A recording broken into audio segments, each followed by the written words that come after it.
Welcome everybody to Drum Education Live, episode 89, and tonight we have Adam Bond with us. Please subscribe to our channel so then you're never going to miss an episode and you're going to love it. Adam. Yes. I've been following you on Instagram for some time. And I have no idea about your beginnings into drums, and I would love to know. Nice. I'm Cornish by birth, and I come from a musical family. My dad is a keen amateur musician. He plays in a brass band. He plays the B flat bass, or like the tuba. And my cousin's a working musician. I didn't necessarily think I would become a musician. I just took music through school, and it was okay. I did music a little bit outside of school, like playing in brass bands and stuff. It wasn't until I was maybe year 10 or 11 in school, so that's 14, 15, where something clicked. I just started playing a lot more. I think I was going through my emo phase. So I was playing I really liked playing along to music, or I certainly did then. So as soon as I discovered Enter Shikari, Killswitch Engage, Lamb of God, I was yes. But that's happening, and I go to college, and I do the first year of doing A levels, but I discovered that I actually don't really like exams, and I don't think I'm academic in that way to do A levels. So I do a complete switch up. I drop everything. And I do the only thing at the time that I really enjoyed doing, which was music. I had some kind of naive confidence in my own ability on the drums. And I thought, I'm okay on the drums. I'm a pro. In reality, I wasn't. So I took music tech and A-level music. Past them, A-level music was really hard because it's classically based, and I'm a drummer. It's not that the drum kit wasn't written for any Beethoven symphonies, so that was a little bit brutal, but got through that. Went to ACM, did ACM.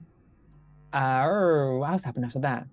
Obviously, left ACM, had what a lot of people experience. It's a oh my God moment, where well, basically, I mean, I guess you guys might have experienced it. You graduate from music college, and then there's nothing, and you have to pay your own rent and survive and become an adult. Boo, that sucked. And I'm still recovering 10 years later. What did you do at ACM? What course did you do? It was a drum degree. It had a fancy name, and effectively it was 2 years of a mixture of drum classes, but you're in a group scenario with loads of other drummers. You're on electric kits, and every 3 weeks there's a small exam. There's some live performance stuff where you're given a new song every 3 weeks, and then within the 3 weeks you have to play it roughly as per the recording, and you get graded, and then other bits and bobs, some theory stuff. But then because I'm not a musician, quotation marks, the theory I wasn't that good at, and then some business stuff. The business was good because actually that's become quite handy, and yeah, just the 2 years flew by. It was quite a strange experience. If I'm talking too much, by the way, let me know. I'm just gonna keep rambling. I think what I have to say is good. The whole objective of this exercise is for you to speak as much as you want. I'm gonna be here for hours. No, I was gonna say I went to music college, but then I didn't really know where I was going, and I kind of had this feeling that if I go to music college, I'll instantly become a professional, and not even knowing what that meant to be a working musician. So the whole ACM or music college experience for me was quick, and the ending of my education in that regard was brutal. Because like I didn't want to move down to Cornwall because Cornwall is beautiful, but it's one of the poorest parts of the country. And if if you want to monetize music, you really need to be in a place, or you benefit from being in a place that has a strong economy. So I went to stay up here, which meant I ended up sofa hopping, ended up staying with some friends in church, and just yeah, it was just really tough and pretty crap. But all was good now. And now things like a little bit better. I can tell you have your own it's sofa. amazing. Yeah, look, you've got your own branded hoodie. You've got your own studio. You've got a foot switch, my friend. Yeah. So, I don't have that. I don't think Felipe has that. So No, we're I don't have anything. I've made it. I only have this You computer have. where we're doing this interview. Yeah, I think the proof a person made it is the foot switch, no doubt about it. I literally just I was fortunate before COVID to attend one of Mike Johnston's drum camp things, and it was a teaching camp. And then when I was there for like the 5 days it is, I was like a sponge. I was like, I'm gonna take everything. So one of the things was like the foot switch, and I didn't think much about it until then the start of the pandemic, all that happened. And then I wanted like a semi-decent online setup, and I thought what he did is he just like when he wants to speak in a live stream, he'll like unmute the mic switch thing. So that's what I ended up doing. But in reality now, I do care about my online lessons, but not enough to give it that like production value. So in reality, even though I've invested all this money in all of this expensive musical stuff, I generally just use the microphone on this lapel mic and it works fine. Yeah, so the moral of the story is do not spend money on gear. No, that's not true. That's the cool. That's the whole point of being a musician, spending all your money in gear, whatever gear. Like I need a new ride cymbal. Yeah, Felipe needs his 8th or 9th ride. Not 10th. Ridiculous. Are you guys playing like a certain brand, or is any brand, or do you all go for like big cymbals, small cymbals? I like dry ride cymbals. Yummy. You might like this. Oh, I've got 2 ride cymbals here you might like, possibly. So this thing here, I mean, on the camera, it looks like it's a splash. I can like put it in like Yeah, it looks quite small, yeah. It's a 24-inch Wow. extra dry medium Whoa. in thing from the wonderful people in Germany, Mr. Minors, and that's nice. And then I recently got it's a vintage Pure Ride. It's basically, it looks like something that's been through like the World Wars, and it's dry and delicious and it's yummy. You guys should come over at some point. Admittedly, I'm not close, but you know. We will. We will. Silkier, it's his fault. He gave me options to buy a new cymbal now. I'll have to do it. You have to do it. Okay. I can help spend your money. I'm great at spending other people's money. No, I have to spend other people's money because I don't have any. So. The truth of being a working musician. All the struggle's real. So question is, you're saying that the 2 years flew by and the business lessons were very good. Would you say they were probably better than the drumming lessons because you already played drums? I got to watch what I say because I can't be too negative. It's not about being negative. It's about giving you a perspective. The performance lessons are good, but at the time you didn't get much one-to-one contact, and I don't know if anything's changed in that regard in the educational facility. And I didn't appreciate that if you want to become a working musician, you're probably going to end up being self-employed. So having the ability to monetize your craft, like having business skills, if you want to become a working musician, is very important indeed. Yeah. So in that regard, and also like my tutor at the time, his name was Jim Jamoa, absolute legend. I'm still a friend of him now. He was just a lovely person. And I suppose like a lot of people going into the business classes, you're like, this, like, why am I doing this? But I spend more time almost like running businesses, I would say, than actually like playing the drums by far. Like I generally, other than like playing drums on gigs or at events I run, I'm only ever playing the drums in a teaching scenario. I very rarely play just for good vibes, and which I guess is a little bit sad. But also, it's like, hey, gotta pay them bills. The Yeah, bills it's keep a coming, reality. It is a and reality. and the wife wants new jewelry. Yeah, loads of stuff. So yeah, Yeah. and also like I suppose like my mentality for this all is like I mean, admittedly, it's hard now, perhaps. I don't want to be a struggling musician. If, where possible, I want to have multiple income streams so that way I can have like a semi-decent life. Well, life, obviously, money doesn't mean a thing, you know, it's all about what's inside your heart. But money also, like money can help buy Adam a puppy or whatever. Just I don't want to always be struggling. So in that regard, like having business skills or developing business skills, running businesses is really, for me at least, it's important. Yeah, true. Yes. Money doesn't bring happiness, but can take you to suffer in somewhere nice. Amen. So, speaking of business, you run the School of Drumming. Mhm. So, can you tell me a little bit about what was it that brought you to form that business? When was it? How did you start it? Because from the outside, it's like, wow, Adam's doing all this amazing stuff, and I want to talk about it all. But it's like, how did you even decide like this is what I'm doing and know how to set it up and all of this stuff? I want details, man. I mean, like, I guess like one thing to point out is that like what you see now has taken maybe like 6 years.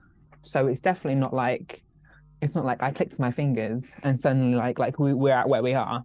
Like very like that's very much not the case.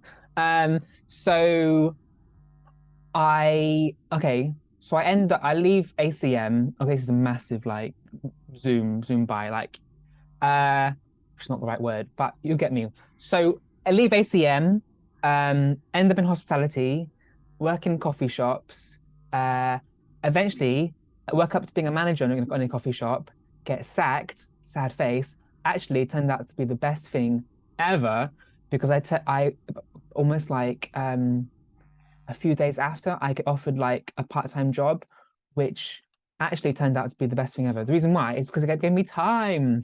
I wasn't like stuck working behind the coffee machine and like running not someone else's business.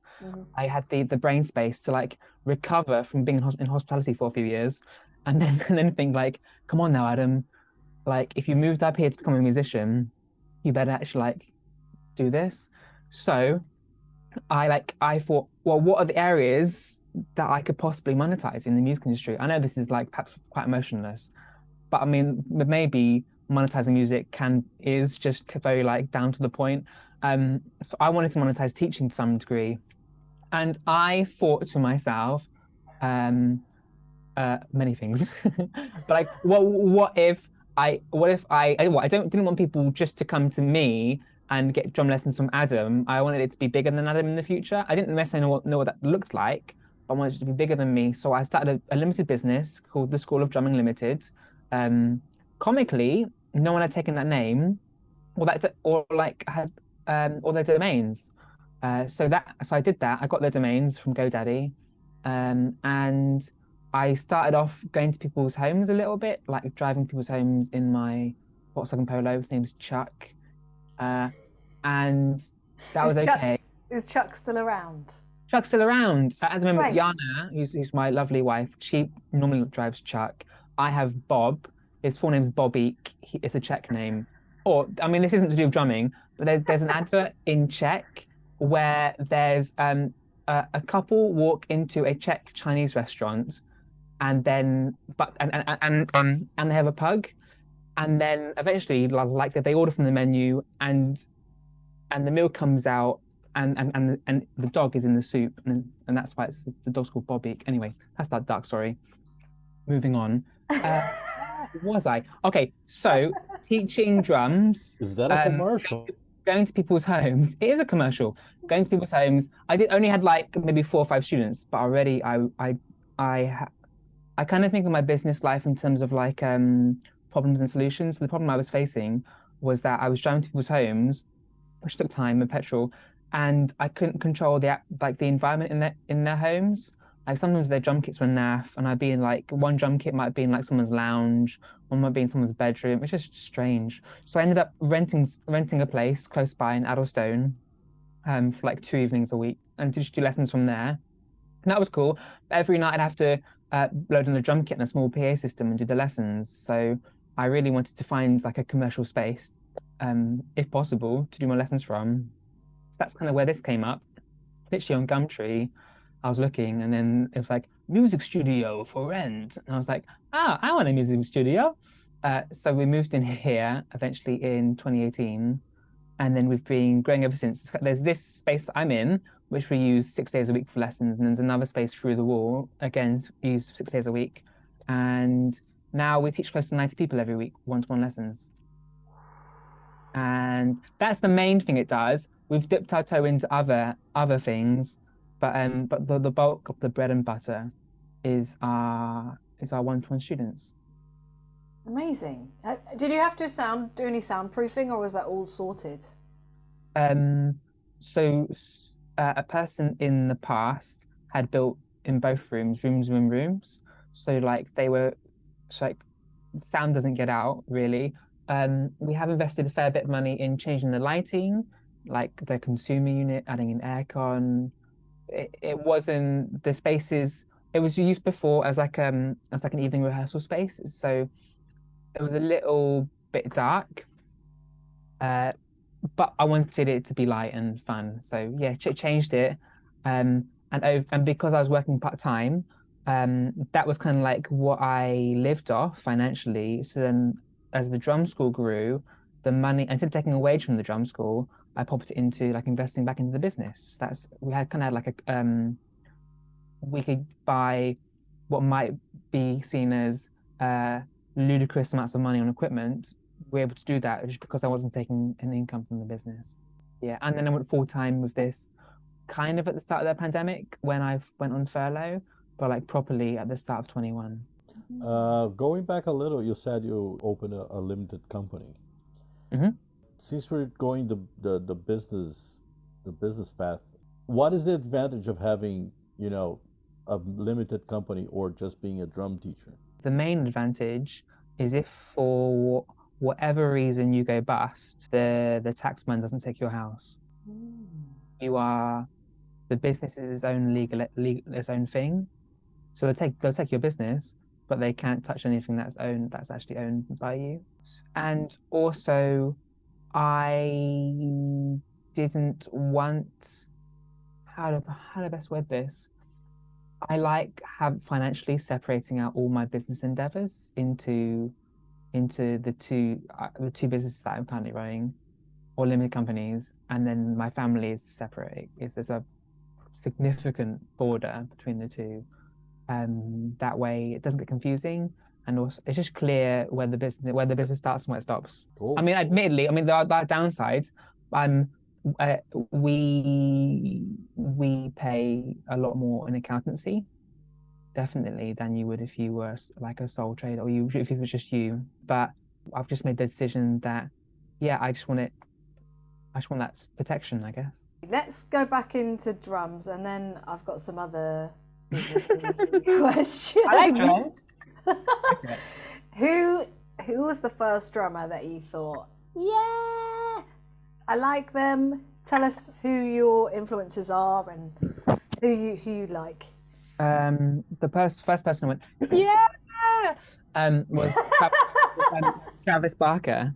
I think that's the first drum that made me listen to the drums. I think Blink released like a greatest hits album, even though they hadn't been out of yeah. So it was on that. I really liked that. I think that's what got me down the drumming. kind of like emo hole. And then like other than that, I generally like all music. I mean, I've grown up in church. I like church music. That's had a massive influence on my playing. Um, I mean, I like the drumming gods. They're pretty great. Mr. Vinny Colaiuta, Dennis Chambers, Steve Gadd. Um, who else do I like? Oh, and like I guess like more modern drummers. Massively into the sound of Benny Greb, actually. He is just his sound I really like. I think that's in turn why I chose to use the vintage series drum kits. Because if they're good enough for Benny, they're good enough for me. And I think also perhaps like generally like I'm attracted, I don't know why, more to the Minor family of artists out of all the bigger cymbal companies, because I feel that their cymbals sound different and I like that. Yeah. Cool. Is there a drummer that everybody loves that you don't like very much? Oh my gosh. No, I don't think so. I I think through teaching, I've grown the ability to like listen to stuff but not overthink it. So what I mean by that is because I'm listening to other drummers play quite a lot during the week, and they can like different sounds can come from the drum kit. Some of them more rhythmically on point than others. I've learned not to take any of that personally or overthink it that much. So in turn, when I hear a drummer who I think is would take a different approach to a song than I would, then that's fine. I think it's different if it's in a live situation with a band, but generally, like if you're in a band and like you're on stage, you're probably going to be pretty great. Um, yeah, yeah, and I think generally keeping time on a drum kit isn't too bad. It's probably when other if there was an instrument and I had pitch and it was out of pitch, I'd struggle with that. I think that's the more common thing that I struggle with, perhaps, than the drums. The drums are cool.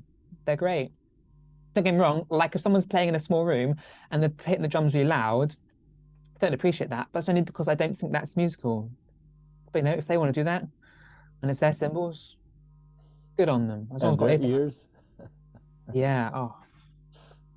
Yeah. But I think like one of the things I run a weekly jam night, and then um we're just very blunt, I think is the right word, when it comes to if if someone is playing too loud, we say so. And yeah, we just have a base level of expectation.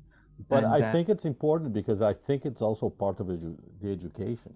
You know, if the person's playing too loud in a small room, they need to learn that you need to control your volume.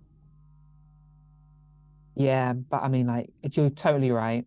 I'd say like so many people are like bedroom drummers, and a lot of people, I don't know what it is. Maybe they just don't have experience, or maybe they just haven't yet been told by someone like you can play the drums dynamically. That's okay.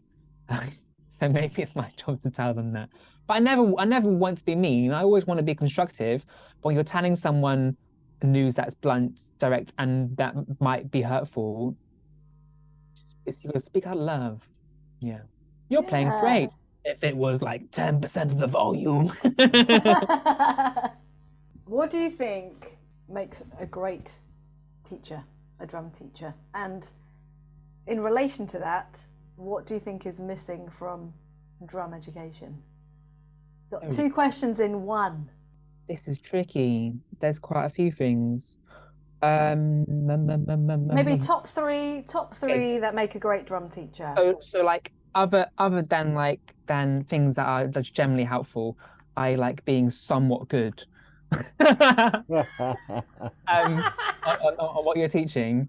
I think yourself in your mind and your body being actively engaged throughout the entirety of the lesson is really important. When I am actively engaged, like the whole time, lessons go really well. If I'm having a bad day, they don't. And it's just because I'm not giving all that I can. So that's one thing. Patience and almost like forgiveness when things don't go as you might want, I think is really, really good. And probably, I mean, I'm not always good at this, but communicating clearly like expectations of what you're hoping to achieve both in the lesson and then outside the lesson. And this is the fourth thing, encouraging the students, really freaking encouraging them to get out and listen to live music and play live music. Yeah, my goodness. As soon as people like get the live music bug, I think they're hitched. It's like it's almost like fishing. I love using fishing analogies. I find them so funny. I don't take them too seriously.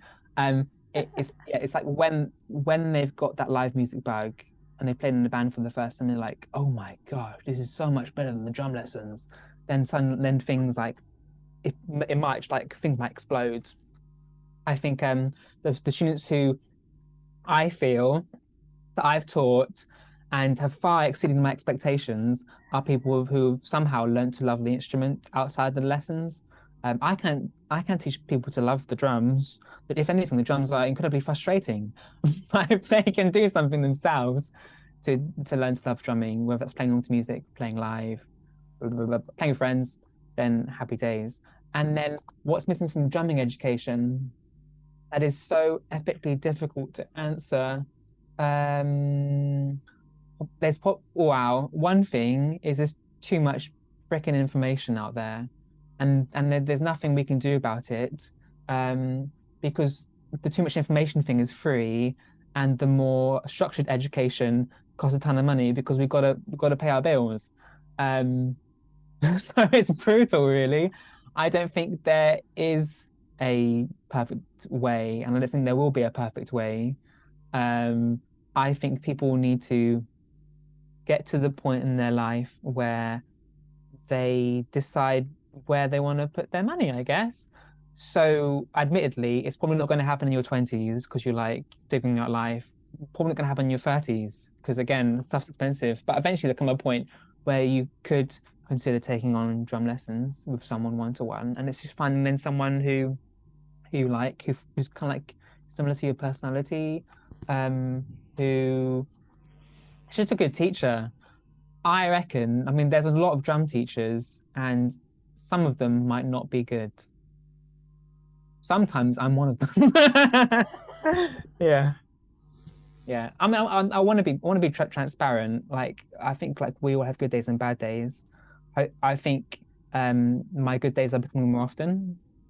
I just need to remember that I'm incredibly fortunate that people come across to spend time with me and never take it for granted. As soon as I take it for granted, the lessons, they're not the same because I'm not engaged in them, and that's sad for me and for them. I think having bad days is just human. Sometimes you have good days, sometimes you have bad days. You're gonna have good days teaching and bad days playing, and vice versa. And same thing Amen. in relationships. I think the main issue is people who don't like to teach, who teach because they cannot get gigs, and then they're having a bad day all the time. There's not really a solution to that. No, there's sorry, I didn't offer that as a solution. I was just describing. No, I totally understand what you're saying. You have to enjoy it, or wow, just enjoy life, and like and having the opportunity of just chatting drums to people is a great hour spent.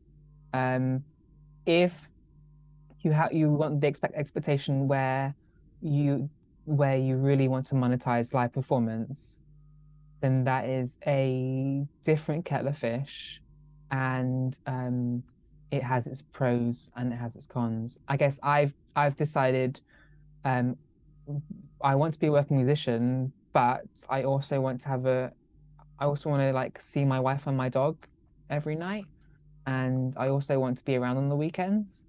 So I've made a decision not to hunt for live work, but to build a teaching income source and other income sources that are similar to that. And again, and that's me. Because I find people who do a different path and go more into live performance. I find that utterly fascinating, not only because like I secretly would love to do that in a former life, but also because it's just a completely different way of monetizing music. Yeah, And that's exciting. And now, what does your wife do for a living? She is a HR generalist.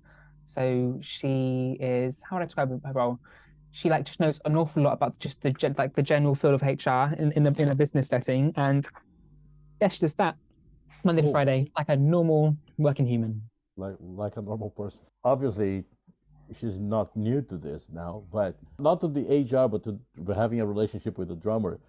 But I think that's also an important thing. How is the relationship of a musician, full-time musician, with a person who has a normal job? It can be tricky. It's only tricky because as a music teacher, you're probably your peak time is likely to be when other people aren't working. And that includes, like, my peak time is equally when my wife is not working. So that means together we've made the decision that I will teach 3 evenings a week. And that is what it is. I hope in the future that I'll be able to do less work in the evenings. I mean, I'll gladly continue doing like 1 or 2 nights, but I mean, if the opportunity came where the businesses were doing well enough where I could drop a night teaching, yeah, I think that'd be great. And of course, I'd like to spend more time with my family. Yeah, but equally, it just means that like I try to. I mean, perhaps I almost certainly fail. I try to be very like actively engaged with my wife and my very cute dog when I'm with them, and then normally like first thing in the morning we'll go on a walk together. So that's kind of that, and then when I get back from home from teaching, there are times where like we catch up. Is it perfect? No, but we make it work, and yeah, it's just one of those things. Yeah, I think it's important because it's a huge difference. You know, it's a huge difference between being a professional musician and having a 9 to 5 job.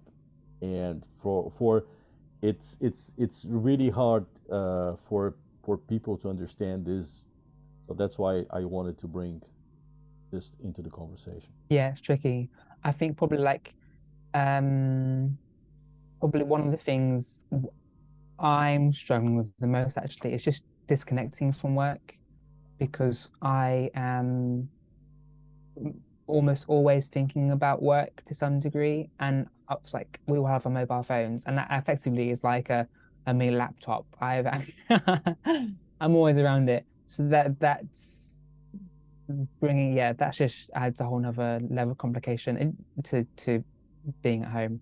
But I just need to be a grown up and then decide when I look at my phone and when I switch it off or put it away or shove it, literally throw it across the room, whatever I need to do to disconnect.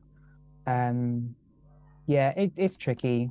I I'm definitely not perfect at any of it, but I seek to become better every day. Great. Often I fail, but I seek it. Here. You do so much for your community. You've got your school, you've got your jam nights, you are doing clinics for people. How do you keep on top of all of it, and how do you stay motivated? Um, I I guess like in part I have a great team around me of like in the drum school people I employ, and then in the jam night also like I employ 2 people, so that makes it a lot easier. Um, I um I just make loads of notes. Like I'm in the obviously if you listen to the audio of this, you won't get it, but I literally have a notepad right in front of me, and I'm just like writing out what I need to do and then ticking them off. Um, I try to work hard and work smart. Still, I struggle to get through all the work I need to do. So it's definitely like it's on like I just try and do my best every day to get through what I need to get through. Keeping notes really helps because then I know roughly what I need to get done. I use resources as well, like online, to help make little bits of my business life easier. So on the drum school, we have like a back of house system that helps deal with all of our calendar stuff and our lesson notes. For our social media, we have a program that helps us schedule up our stuff. So all of our stuff's scheduled. Almost never scheduled spontaneously. Yeah, there's so many things. Basically, I just work my little butt off. Yeah. So like for like today, for example, like I was in here, I got to work 11 hours ago. Admittedly, like I wouldn't normally be here till this time. I probably leave by 8. So it's But our fault then. All right, sorry. no, but it's cool. It's just hard work, and trying to be smart. And I hope that I am never stubborn enough, or like how to word this. I never want to be stubborn enough that I can't evolve and change stuff where needed in all aspects of life, but particularly my business life. I want things to evolve and for processes to change when they need to. And if there's something I can incorporate into my work life to make things easier, heck to the yes. I'm all in.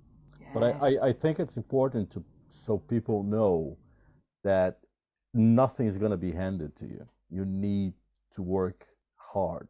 You need to work smart, and you need to work hard to achieve the goals you want. Because unfortunately, there's a lot of people who think that, oh yeah, I'm just gonna, learn how to play the drums, and everything else is gonna happen. No, I'm working harder now than I ever have, for sure. Yeah, but also like this year's been the best year yet. Good. Like Excellent. I say like I struggle with the workload, and I do struggle with the workload, just staying on top of it all. Very clearly, like uh having the opportunity of doing what I do for a job, and all the things that I get to do, it's just like it's great. Yeah, like I take my hat off to you because I see it. I see all the work you're doing, and it's like, wow, it's great.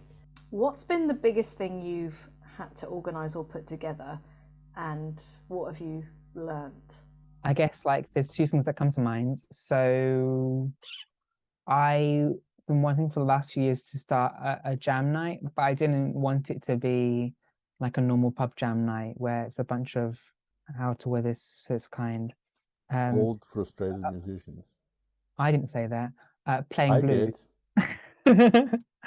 I kind of wanted in a way to, in a small way, like replicate what I had at ACM, where now he's like a great friend, but he was a guitar tutor at ACM called Carl Orr, and then he would do jazz improv workshops. In reality, we basically just played like, yeah, some jazz songs, but also like a lot of fusion. I love fusion. So I wanted to do that, and then obviously like it's all good like wanting to do it and like talking about it, but I never actually did it.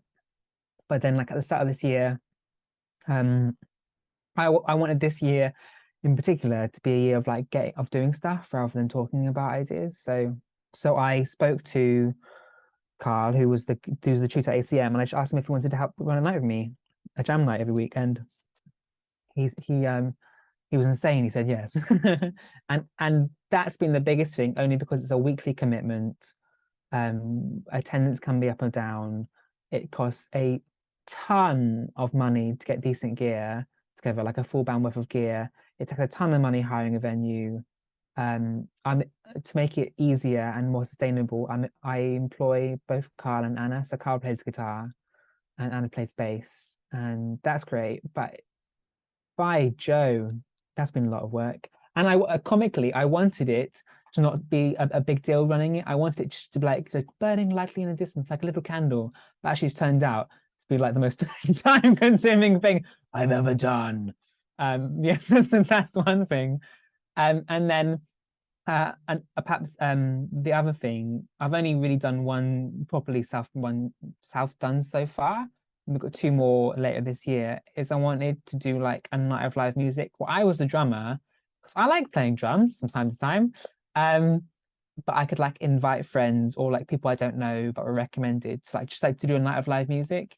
So We did the first one 3 weeks ago, and it's under the name Woking Jazz Nights. It's not like a jazz night like ding ding ding ding ding ding ding. It's more like jazz funk, jazz fusion, a bit of like soul. So that has been quite a big deal, only because like with all these endeavors, you don't yet really have connection to your target market yet because you haven't built it. So starting both endeavors from scratch has been stressful, time consuming, but semi-fun. What have you learnt from both or Um, one? Any lessons? Any life lessons you can pass to us, mere mortals? life lessons for both of them.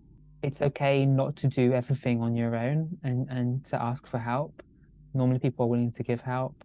Yeah, be smart. With live events in particular, it's so easy to lose money. And if you're a musician, you ain't got no money to lose. So that is exceptionally tricky. And I'm still discovering the answer for that. I think the first one made a loss, Jazz Night we ran.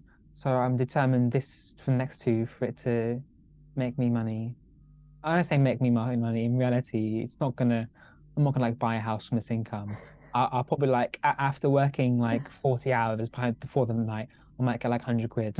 No, I don't like it's not financially, it's a dreadful idea. But yeah, just really look at your numbers and make sure you're not overspending. Especially on blooming Facebook ads and all that. I mean, it's important, all that crap. It's like an endless money pit. Oh my God, this just resonates. Can you even hear me? Yes, you can. Oh, yeah, what you're saying right now, I'm like, oh God. I've spent a fair penny or two, predominantly, I guess, not really on the drum school, because the drum school like finds its customers through like what do you call it, like organic searches. So if someone wants drum lessons, we're not marketing to them. We just have a decent website, we're on Google, blah, blah, blah, blah. So if they want us, we're there. We don't pay any money on advertising other than like just to have our website. And all the content that we create is done by us. So it's the greatest thing. However, with the jam night and the jazz night and the drum clinics where we're building those audiences, yeah, maybe like perhaps like we recently did a clinic. Kira, you were there. We must have put at least 300 quid in social media ads over the space of 5 weeks, I guess. Yeah, at least. Yeah, it's really hard. And the thing is, I don't really know of another way of communicating to potential drummers other than talking to friends. But even then, it doesn't work.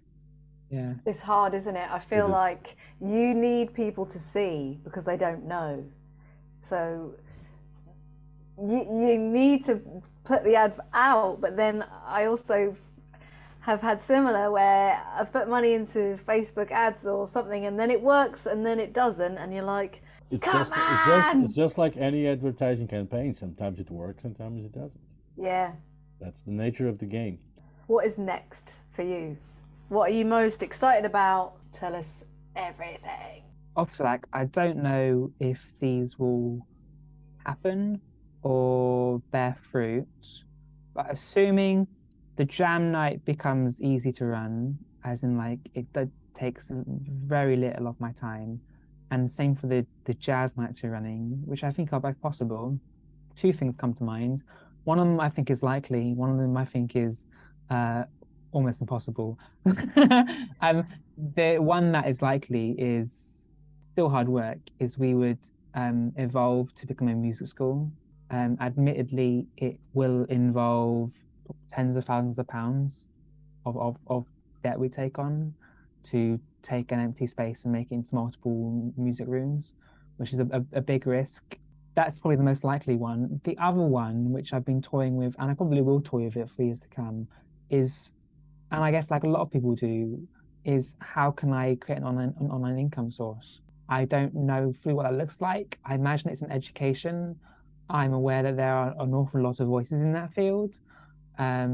So that's kind of why I'm in no big rush to do it, because I want it to be me. I want it to be completely me. which is why I actively do not look at any other educators, really, because if I watch anything, I will steal it all like a greedy monkey. Yeah. So that's something that will happen at some point. I think it's only really been in the past few months I'm slowly beginning to feel semi-comfortable with starting that. It's still years away. The thing is, I just want it to be unique, and I want it to be me. I don't want it to be like me become like the British Mike Johnson. I'd copy everything because he's just a glorious human being. Yeah, I need to like get that man away from me. So wonderful. I will take it all. I just need to teach drums in the way I would, not in the way anyone else would. So I think that's what it is. Yeah. But who knows what the future holds. Just keep working hard, working smart, try to stay grounded. Yeah. And put my family first. Before we go, tell us when the next event is. I know there's another clinic, and you've got your Monday night jam nights in Woking. Tell us about that quick. Some events coming up. In Drumland, there's 2 clinics coming up. I want to say November 24th. So we're bringing across a drummer who's been at Ronnie Scott's for a long time. His name is Mark Fletcher. We're bringing him across along with, I think, Lawrence Cattell on bass, Carlo on guitar, to it is a drum clinic, but it's also it's like a good drum clinic, like with musicians and stuff, where we're going to talk about an introduction to I think an introduction to playing in a band, and possibly an introduction to swing time. That's the idea. And I think with John Holbrook, who lives in Yorkshire, somewhere above London, I hear there's a place called Yorkshire, and he's coming down to do the supporting thing. Amazing. And then January, don't know the date, with Eddie Thrower doing a drum clinic with AJ Russell. Yes. So sorry, I pronounced that wrong. I'm so sorry. He's supporting. And then what else do we have? We've got a Christmas party, actually. That's fun. I'm announcing that today. Woo! Doing an 80s Christmas party to raise money for the jam night. And then we've got the weekly Monday jam night. It's called the weekly Monday night jam. By the way, it's weekly and that's on a Monday. And then we've got in a monthly jazz night where I'm bringing across musicians who are far better than me to play alongside me for a night of live music, beer and pizza. That's called Working Jazz Nights, and everyone sounds listening. like fun. Beer and pizza. Cool. Excellent. Amazing. Thank you very much. Thank you, Adam. You're most welcome. It's been lovely to chat with you guys.